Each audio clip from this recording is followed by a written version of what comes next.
Sulitnya babak ketiga bakal bantu timnas push rank. Setelah melewati hadangan ronde kedua, perjuangan timnas Indonesia dipastikan kian sulit di babak ketiga kualifikasi Piala Dunia 2026. Sulitnya perjuangan skuad Garuda pada babak ketiga bisa dilihat dari calon lawan yang dihadapi Garuda. Mayoritas lawan timnas Indonesia selama babak ketiga kualifikasi Piala Dunia 2026 yakni para raksasa Asia.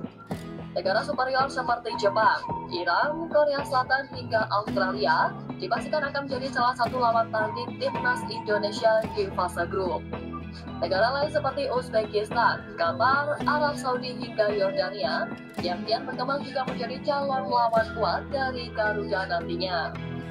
Situasi makin rumit karena timnas Indonesia menjadi satu-satunya wakil Asia Tenggara di babak tersebut.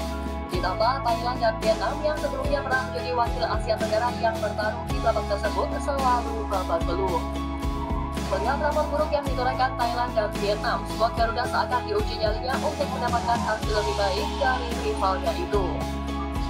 Berkaca dari situasi itu pula lah, tak bisa dipungkiri ujian ronde ketiga memang akan jauh semakin sulit.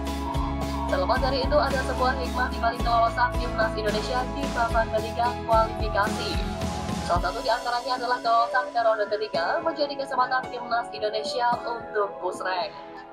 Maksud dari push rank ini yakni untuk mengatur ranking FIFA yang ditempati timnas Indonesia saat ini. Ranking FIFA timnas Indonesia diprediksi bisa semakin melesat jika mampu survive menghadapi ronde ketiga. Jikalau memang menang atau meraih hasil imbang saja, timnas Indonesia berpeluang panen poin. Sebaliknya, jikalau kalah, pengurangan poin yang dirasakan skuad Garuda tidak akan terlalu banyak. Hal itulah yang bisa terjadi saat timnas Indonesia meraih hasil positif di babak ketiga kualifikasi Piala Dunia 2026 September mendatang. Memang harus diakui bahwa ketika kita sudah masuk babak ketiga kualifikasi Piala Dunia, lawan-lawan kita adalah benar-benar lawan yang udah negara-negara grade A-nya Asia dan negara-negara yang langganan masuk Piala Dunia. Apalagi di pot 1 itu kan ada Jepang, Korea ataupun Iran, yang dimana kita nanti akan bertemu dengan salah satu dari negara tersebut, baik itu Korea, Jepang ataupun Iran. Udah menjadi pengalaman ataupun langganan Piala Dunia, apalagi Jepang ya, di Piala Dunia tahun 2022 Qatar kemarin sangat bagus pencapaiannya sampai ke perempat final kalau nggak salah ya. Terus Korea juga sama, walaupun kemarin Korea itu kayaknya masuk sampai 16 besar grup deh di Piala Dunia. Tapi kalau Iran itu dia sampai di babak grup. Tapi mungkin masyarakat Indonesia sebagian besar akan berharap lebih baik ketemu Korea Selatan, karena kita ketahui Sintayong sangat mengenal sepak bola Korea dan kita juga memiliki pengalaman untuk bisa mengalahkan Korea walaupun di kelompok usia, dan itu menjadi menjadi bekal bagus untuk kita. Lawan Jepang kemarin kita juga kalah satu grup di Piala Asia dengan skor 1-3, dan kalau ketemu Iran kayaknya agak sulit sih kita.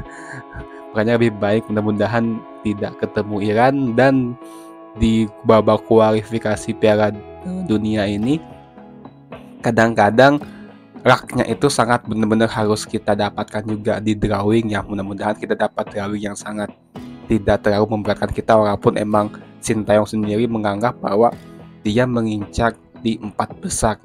Kalau untuk 1-2 mungkin sangat sulit, tapi tidak menutup kemungkinan. Cuma bagi kita emang peringkat 3-4 itu sangat masih sangat bagus untuk kita gitu. Kalau kita peringkat 3 ataupun peringkat 4, maka kita akan masuk masih ada kesempatan di babak keempat kualifikasi.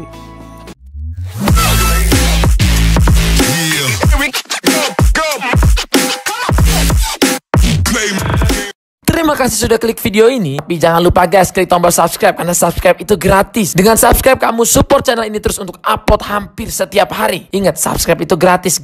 Gak ada ruginya kamu klik tombol subscribe guys. Selamat menonton, enjoy. Terima kasih teman-teman semua. Assalamualaikum warahmatullahi wabarakatuh. Kembali lagi bersama saya di Komentator Tampan, dan kita kembali berdiskusi mengenai persepak bolaan Indonesia, baik itu mengenai hal timnas ataupun Liga Indonesia. Ada hal apa aja yang menarik untuk kita diskusikan, dan kita lihat ada ini datang dari Bung Binder. Kita dengarkan sejenak.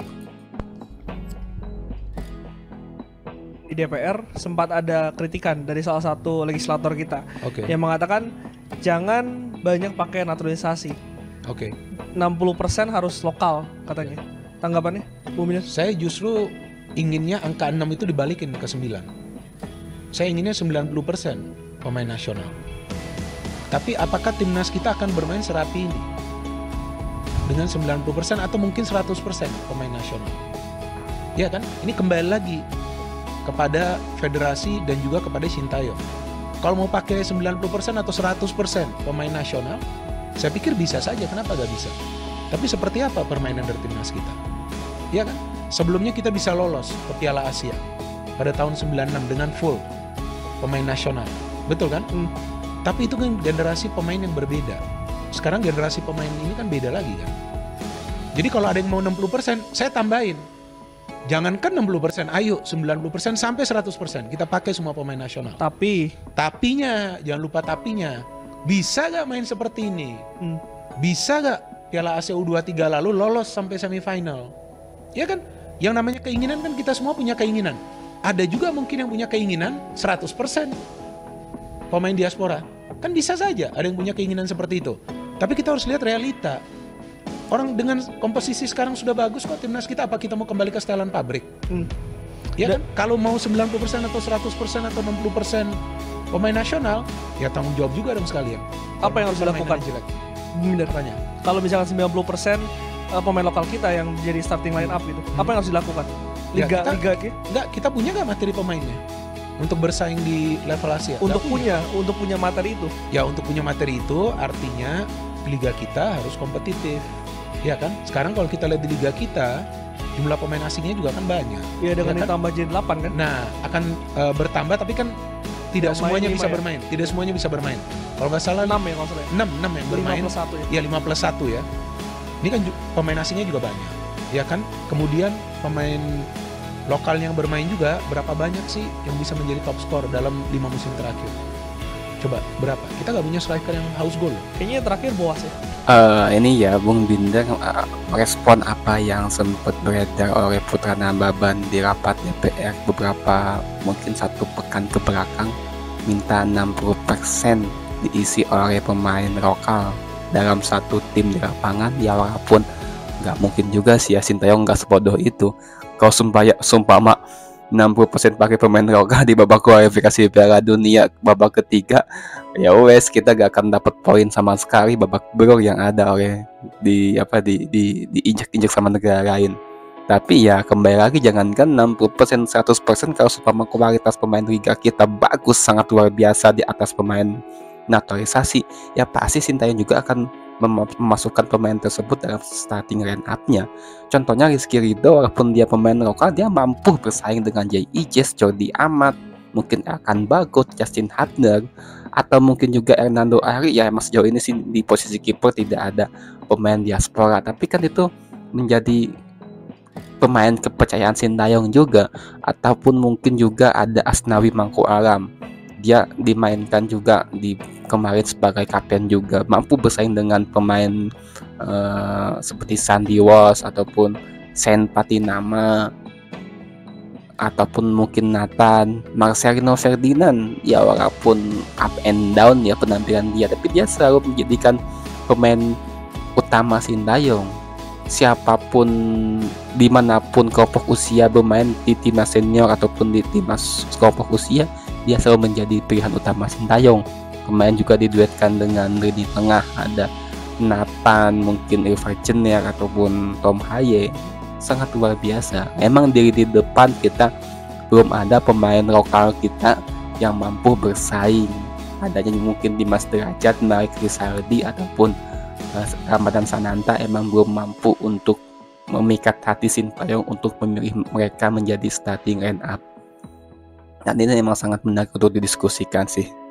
Ya kalau pemain lokal semua di kualifikasi Piala Dunia 3 babak ketiga, ya udah babak belur. gak akan ada harapan untuk bisa bermain. Mungkin bermain imbang pun juga sangat sulit, teman-teman.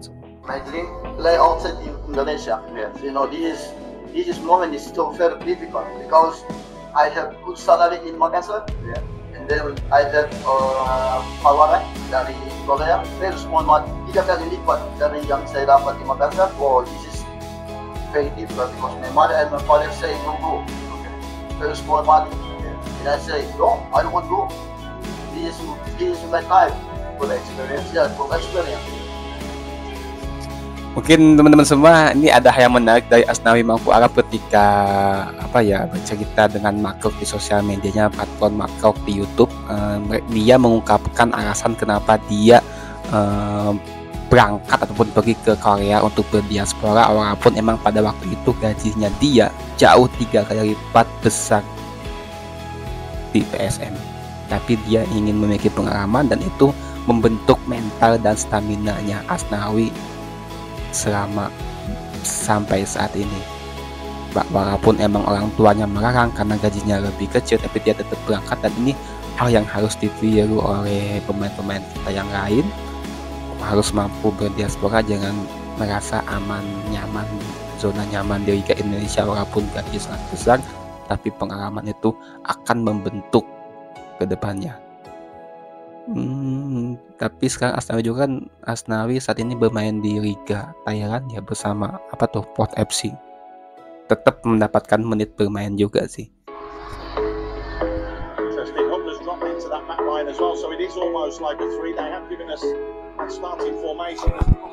Ini pas ketika lawan Vietnam di Piala Asia.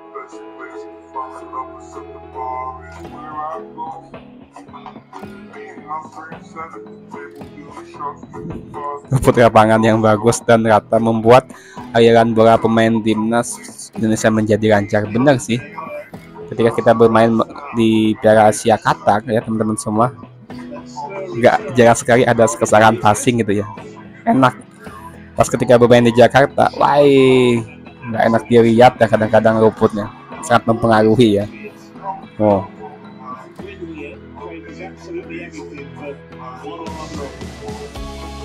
ya, berarti kadang-kadang permainan bagus itu ya tergantung ya, mudah-mudahan sih ya nanti di kualifikasi Piala Dunia babak ketiga ketika kita sebagai tuan rumah ya rumputnya bagus. Itu aja sih, sampai jumpa, terima kasih. Wassalamualaikum warahmatullahi wabarakatuh. Salam sepak bola Indonesia.